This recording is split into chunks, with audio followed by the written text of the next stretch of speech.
नमस्ते दोस्तों, मैं आपका दोस्त अमित। आप सबका मेरे YouTube चैनल में बहुत बहुत स्वागत है। आज हम थर्ड मॉड्यूल के बारे में बात करेंगे हमारे free course in clinical data management में। अब तक हमने 2 क्लासेस कंप्लीट किए। वहां पे हमने देखा, पहले क्लास में ये देखा कि drug discovery and development, history of clinical trials, then scope of clinical data management. इसके बाद जो लास्ट वाला क्लास था वहां पे हमने देखा कि responsibility of institutional review board, individual ethics committee, IRB IEC। साथ ही हमने ये देखा गुड क्लिनिकल प्रैक्टिसेस और उसके 13 प्रिंसिपल्स। तो अब तक आपको क्लिनिकल ट्रायल्स की इंफॉर्मेशन मिली है, डेटा मैनेजमेंट के स्कोप के बारे में पता चला है। आज हम इस मॉड्यूल में बहुत इंपॉर्टेंट बात करेंगे 21 CFR पार्ट 11। ये बहुत इंपॉर्टेंट पार्ट है CDM में, तो इसके बारे में इन डेप्थ जानेंगे। ये हमारा लास्ट क्लास है इस फ्री कोर्स का।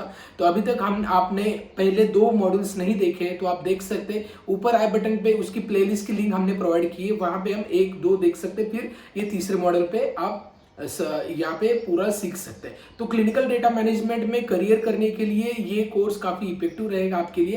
लेकिन फिर भी अगर आप डेडिकेटेड कोर्स करना चाहते हैं जहाँ पे आपको एक्सपर्ट्स के थ्रू गाइडेंस मिले, जहाँ पे क्लिनिकल डेटा मैनेजमेंट की इन डेप्थ इंफॉर्मेशन, साथ ही skill development and placement assistance चाहते हैं, तो आप ज्वाइन कर सकते हैं हमारा 3 month online certification course in clinical data management, जहाँ पे हम आपको पूरा गाइड इन डेप्थ करते हैं। और ये course pharmacy, then medical science और लाइफ साइंस के स्टूडेंट्स के लिए आइडियल है। ठीक है, तो इसके बारे में अगर आपको जानना है इस नंबर पे कॉल कर सकते हैं, डिस्क्रिप्शन में मैं इसके डिटेल्स दे दूंगा। चलिए इस वीडियो को स्टार्ट करते हैं। आज की वीडियो में हम जो पार्ट कवर करने वाले हैं वो है what is 21 CFR part 11, importance of 21 CFR part 11 और different parts of 21 CFR part 11। Different parts मतलब डिफरेंट कंपोनेंट्स क्या क्या है। ठीक है, सबसे पहले बात करेंगे what is 21 CFR part 11। What do you mean by CFR? Code for federal regulation. ये US FDA ने इन्वेंट किया हुआ वर्ड है, जो मार्च 1997 में ये इन्वेंट हुआ। ये क्यों हुआ था? क्योंकि उससे पहले तो सारे डॉक्यूमेंटेशन मैन्युअली हैंड रिटन सब लोग लिखते थे। अब वहाँ पे कई ज़्यादा प्रकार डॉक्यूमेंट होते थे, वो मेंटेन करना होता। तो इसके लिए इलेक्ट्रॉनिक सिग्नेचर, इलेक्ट्रॉनिक रिकॉर्डिंग की काफ़ी ज़्यादा नीड थी। और इसी के लिए कोड फॉर फेडरल रेगुलेशन, ये 21 CFR का जो नया रेगुलेशन है वो मतलब ये नया इंप्लीमेंट किया है। ठीक है, तो code for federal regulation US FDA का है, उसमें 50 पार्ट है डिफरेंट। इसमें से 21 वाला पार्ट यहाँ पे हेल्थ रिलेटेड आता है। और पार्ट 11 मतलब यहाँ पे जो पार्ट 11 है वो रिफ्लेक्ट करता है फूड एंड ड्रग्स को। ओके, तो 21 CFR part 11 is dedicated for food and drugs. Okay, तो यहाँ पे 21 CFR पार्ट 11 में अगर आपको क्या है ये आपको किसी को बोलना है तो 2 मिनट में आप ये बोल सकते हैं कि ये इलेक्ट्रॉनिक सिग्नेचर, इलेक्ट्रॉनिक रिकॉर्ड्स के लिए बनाया गया रेगुलेशन है। ओके, अब बात करते हैं ये क्यों जरूरी है। सबसे पहले जैसे मैंने बताया कि पहले फिजिकली सारा वर्क होता तो वहाँ बहुत सारी मैन पावर लगती थी, तो ये मैन पावर रिड्यूस करना, उसका जो टाइम कंजम्पशन था वो रिड्यूस करना बहुत ज़रूरी है। तो ये 21 CFR ने, इलेक्ट्रॉनिक सिग्नेचर ने, ये इलेक्ट्रॉनिक रिकॉर्ड जो मेंटेन होता है इसकी वजह से ये मैन पावर की जो रिक्वायरमेंट है वो कम हो गई, टाइम कंज्यूमिंग भी कम हो गया। नेक्स्ट है एक प्रॉपर सिस्टमेटिक वर्क हो गया जिसको हम फॉलो करते हैं। जैसे हमने लास्ट पार्ट में देखा था प्रोटोकॉल फॉलो किए जाते हैं। प्रोटोकॉल कौन बनाता है? IRB IEC, right. और वो क्लिनिकल ट्रायल्स को प्रॉपर कंडक्ट करने के लिए जो पार्ट आता है गुड क्लिनिकल प्रैक्टिसेस का, है ना। तो इसी के अकॉर्डिंगली यहाँ पे भी एक सिस्टमेटिक वर्क हो, इसके लिए 21 CFR का वो रेगुलेशन है। इसके बाद प्रोडक्ट या जो पेशेंट होते हैं, वॉलंटियर्स होते हैं, इनका जो डेटा होता है, इंफॉर्मेशन होता है, वो कॉन्फिडेंशियल रखना, उनको सेफ रखना, ये बहुत जरूरी है। क्योंकि सेफ्टी के rights, safety and welfare of human being is very important. And last है पेपरलेस वर्क। ये वर्क पेपरलेस हो गया अभी ये इलेक्ट्रॉनिक करने की वजह से। इसी के लिए यहाँ पे ये जो इलेक्ट्रॉनिक सिग्नेचर है या जैसे कि इलेक्ट्रॉनिक रिकॉर्ड मेंटेन करना, ये बहुत ज़रूरी है पेपरलेस वर्क होने के लिए। तो ये सारे बेनिफिट्स है क्यों 21 CFR लगेगा, इसके भी यहाँ पे आपको आंसर मिल गए होंगे। अब बात करते हैं डिफरेंट कंपोनेंट्स 21 CFR के। ये बहुत ज़रूरी है, आपको ये कंपोनेंट्स देखने बहुत इंपॉर्टेंट है, तो वीडियो को अंत तक देखिए। 21 CFR बहुत ही इंपॉर्टेंट पार्ट है, आपको इसमें इंटरव्यू के लिए बहुत सारे क्वेश्चन पूछे जाएंगे। 21 CFR पार्ट 11 में 3 सब पार्ट आते हैं, सब पार्ट ए, सब पार्ट बी, सब पार्ट सी। सब पार्ट ए में आता है जनरल प्रोविजन, जहाँ पे स्कोप, इम्प्लीमेंटेशन एंड डेफिनेशंस आएंगे वेरियस। इसके बाद सब पार्ट बी में आएंगे इलेक्ट्रॉनिक रिकॉर्ड आएगा, उसका जो अगर आप डिवाइड करेंगे तो वो आएंगे control for close system, control for open system, signature manifestation, signature और रिकॉर्ड लिंकिंग। इसके बाद सब पार्ट सी में आएगा इलेक्ट्रॉनिक सिग्नेचर, इलेक्ट्रॉनिक सिग्नेचर में आएगा जनरल रिक्वायरमेंट्स, इसके बाद आएगा electronic signature component and control, इसके बाद आएगा कंट्रोल फॉर आइडेंटिफिकेशन कोड्स और पासवर्ड। अब बात करते हैं सब पार्ट 1 के बारे में। सब पार्ट 1 में जनरल प्रोविजन है, उसमें पहला स्कोप है। स्कोप मतलब ये जो CFR है ये इसकी जरूरत है इंडस्ट्री को, तो इसमें जो भी फिजिकल वर्क होता था वैसे ही यहाँ पे वर्क होना चाहिए, ठीक है। इसके लिए इसका स्कोप यहाँ पे बताया गया है कि आपको यहाँ पे पोटेंशियल वर्क होना चाहिए, गाइडलाइंस फॉलो किए जाने चाहिए, उसके अकॉर्डिंगली प्रैक्टिस होनी चाहिए। नेक्स्ट आता है इसका इम्प्लीमेंटेशन। इम्प्लीमेंटेशन मतलब जो भी इंडस्ट्री है, जो फार्मा इंडस्ट्री हो, मेडिकल डिवाइस इंडस्ट्री हो, वो इलेक्ट्रॉनिक रिकॉर्ड को रखेगी और इसको इम्प्लीमेंट करेगी। एंड द नेक्स्ट आते हैं डेफिनेशन। अब डेफिनेशन में कई सारे डेफिनेशन है, उसको 1 बाय 1 हम जानेंगे।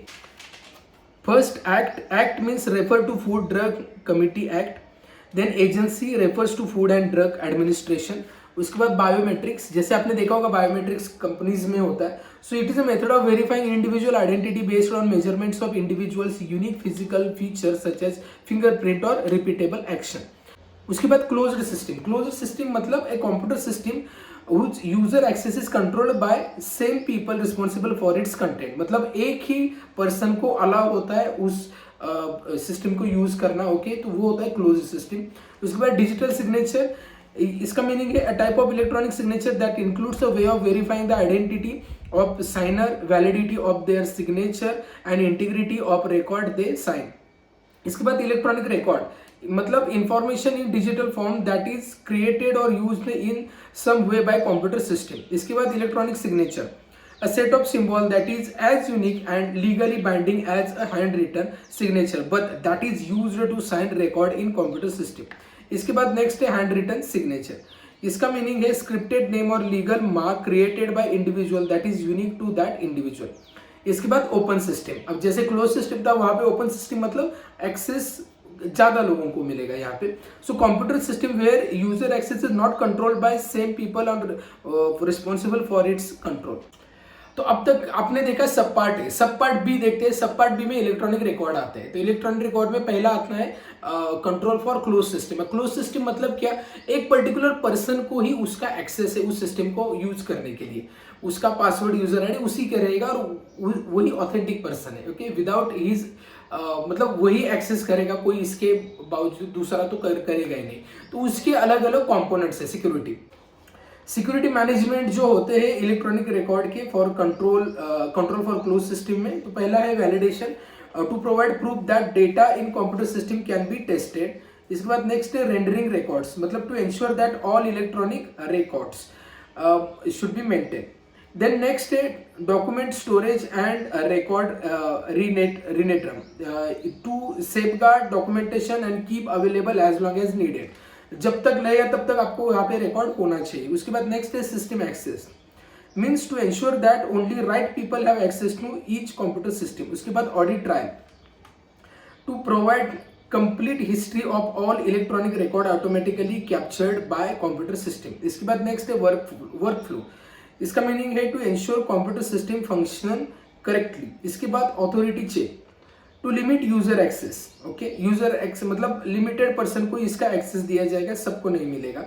इसके बाद डिवाइस चेक मतलब to verify equipment used by regulated person function properly मतलब जो डिवाइस है वो प्रॉपर्ली वर्क हो रहा है, वही पर्सन यूज कर रहा है और उसको कोई अब नेक्स्ट है control for open system. Open system मतलब एक पर्सन नहीं होता, नंबर ऑफ पर्सन्स को इनका कंट्रोल दिया जाता है एक्सेस करने के लिए, क्योंकि वो रिस्पॉन्सिबल होते हैं उसके कंटेंट क्रिएशन के लिए। इसके बाद सिग्नेचर मैनिफेस्टेशन मतलब जो भी सिग्नेचर जो पर्सन अलाउ किया गया है उस पर्टिकुलर के लिए वही सिग्नेचर फिजिकली भी वही है, ओके, वो चेंज नहीं होगा। और इसका बहुत इंपॉर्टेंट पार्ट है कि जो डेट पे आपको काम मतलब जो टास्क दिया वही डेट पे, जैसे कि आपका डॉक्यूमेंटेशन पर्टिकुलर डेट पे उसका सिग्नेचर आपको उसी डेट पे होना चाहिए, ठीक है, ना कि उसके अगले डेट के या आगे पीछे नहीं होना चाहिए, क्योंकि जब ऑडिट होगा तो ऑडिट पे ये पूरा बहुत इंपॉर्टेंट है, चेक किया जाता है। इसकी वजह से एक डिसिप्लिन लगता है सिस्टम को। इसके बाद नेक्स्ट है सिग्नेचर और record linking. Signature record linking मतलब जो भी सिग्नेचर है आपकी सिस्टम को, आपके सिग्नेचर को और आपके डॉक्यूमेंटेशन को लिंक करना होता है, ठीक है, ये इलेक्ट्रॉनिक सिग्नेचर रिकॉर्ड लिंकिंग होता है, ठीक है। तो ये हो गया सब पार्ट बी। अब बात करते हैं सब पार्ट सी के बारे में। सब पार्ट सी में क्या आता है?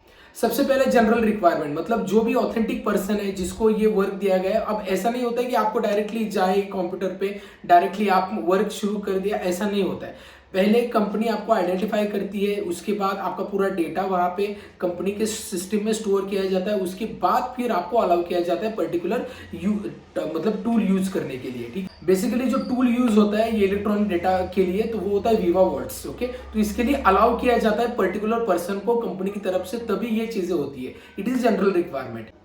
Electronic signature component and control मतलब क्या कि आपको लॉगिन आईडी पासवर्ड कंपनी की तरफ से मिलेगा, और आपको वो मतलब जो पासवर्ड है वो तो आप बाय डिफॉल्ट जो होता है उसको बाद में चेंज कर सकते हैं, लेकिन वो पासवर्ड आप ही के पास होना चाहिए, लॉगिन आईडी आप ही को मिलेगा, राइट। तो वो चीजें आपको, जैसे कि आप क्रेडेंशियल आप बोलते हैं, उसको मेंटेन किया जाना चाहिए, तो इसके लिए ये है। इसके बाद कंट्रोल फॉर आइडेंटिफिकेशन कोड्स और पासवर्ड, मतलब जो भी पासवर्ड आपको दिया गया है उसको पीरियडिकली चेंज होता है, 3 मंथ्स में, 6 मंथ में, जब एक पर्टिकुलर पीरियड होता है तो उसमें चेंज होता है, क्योंकि उसका क्रेडेंशियल मेंटेन, मतलब जो कॉन्फिडेंशियलिटी वो मेंटेन की जाए, ओके। और इसी के लिए ये रेगुलेशन होते हैं। तो यहाँ पे हमने देखा 21 CFR पार्ट 11 सब पार्ट ए, सब पार्ट बी, सब पार्ट सी। अब तक आपको पता चल गया होगा कि इलेक्ट्रॉनिक सिग्नेचर, इलेक्ट्रॉनिक रिकॉर्डिंग कितना इंपॉर्टेंट है, ये पूरा डेटा मेंटेन करने के लिए, कॉन्फिडेंशियलिटी मेंटेन करने के लिए, और वो कॉम्प्लायंस जो भी गुड क्लिनिकल प्रैक्टिस उसको फॉलो करना उतना ही जरूरी है। तो ये सारा आज हमने देखा। तो आज अब तक आपने इस कोर्स में कई सारे पॉइंट्स देखे। अब मैं आज आशा करता हूँ कि ये पॉइंट्स आपको बिल्कुल भी प्रॉपर्ली समझ में आ गए होंगे और इसी प्रकार आप स्टडी करेंगे। लेकिन अगर आपको फिर भी डेडिकेटेड क्लिनिकल डेटा मैनेजमेंट की और भी कई सारी इंफॉर्मेशन है, जैसे कई सारे फेजेस होते हैं, उसमें डेटा कैसे फ्लो होता है, सास रिकंसिलेशन कैसे होता है, डेटा लॉक कैसे होता है, हर चीज होती है, तो वो हम हमारे सर्टिफिकेशन कोर्स में कंप्लीट करते हैं, जहाँ पे आपको बताया दिया जाता है लाइव हमारे क्लास में किस प्रकार ये वर्क होता है।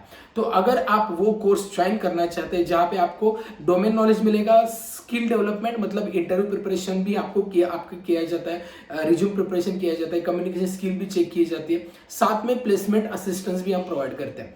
और इंडिया का मोस्ट अफोर्डेबल प्राइस में हमने ये कोर्स रखा है, जो डेडिकेटेड क्लिनिकल रिसर्च और डेटा मैनेजमेंट की इंफॉर्मेशन देता है। तो इसके लिए आप इस नंबर पे कॉल करें, या डिस्क्रिप्शन में मैंने एक गूगल फॉर्म दिया है, उसको डेफिनेटली आप फिलअप करें जो इंटरेस्टेड है हमारे सर्टिफिकेशन कोर्स के लिए। तो ये हमारा इनिशिएटिव, ये हमारा पूरा कोर्स कैसा लगा ये मुझे बताइए। अभी तक आपने देखा नहीं है पार्ट 1 और 2, तो देख लीजिए, और साथ ही ये पूरा जो 3 पार्ट्स है अपने कलीग्स के साथ, अपने फ्रेंड्स के साथ शेयर कीजिए, सो दैट आपको क्लिनिकल डेटा मैनेजमेंट की प्रॉपर इंफॉर्मेशन मिले, ओके। ये वीडियो देखने के लिए बहुत बहुत धन्यवाद, और इसी प्रकार आप अपने आप को अपडेट करें, अपने आप को प्रॉपर स्किलफुल बनाए, यही हमारी कोशिश होती है। इसके लिए हमारे चैनल पे कई सारे प्रकार के इंफॉर्मेशन हम प्रोवाइड करते हैं। इवन रिसेंटली हमने फार्माकोविजिलेंस पे भी फ्री कोर्स हमने लॉन्च किया था, उसकी भी लिंक मैं डिस्क्रिप्शन में दे दूंगा, वो भी आप देख सकते हैं। इवन मेडिकल कोडिंग की भी किया था, तो उसकी भी लिंक हमने डिस्क्रिप्शन में मैं दे दूंगा। तो ये अगर हमारे चैनल से नए हैं तो डेफिनेटली हमारे चैनल से जुड़े, जिससे आप खुद को अपडेट कर पाए और अकॉर्डिंग टू इंडस्ट्री रिक्वायरमेंट पूरी मतलब जो चीज़ें हैं वो सीख पाए हिंदी में। तो इस वीडियो में इतना ही, और वीडियो अच्छा लगता है वीडियो को लाइक करें, चैनल को सब्सक्राइब नहीं किया सब्सक्राइब करें, और इस वीडियो को कई सारे लोगों तक शेयर करें। इस वीडियो में इतना, मिलते हैं नेक्स्ट वीडियो में, तब तक बी हेल्दी, बी हैप्पी।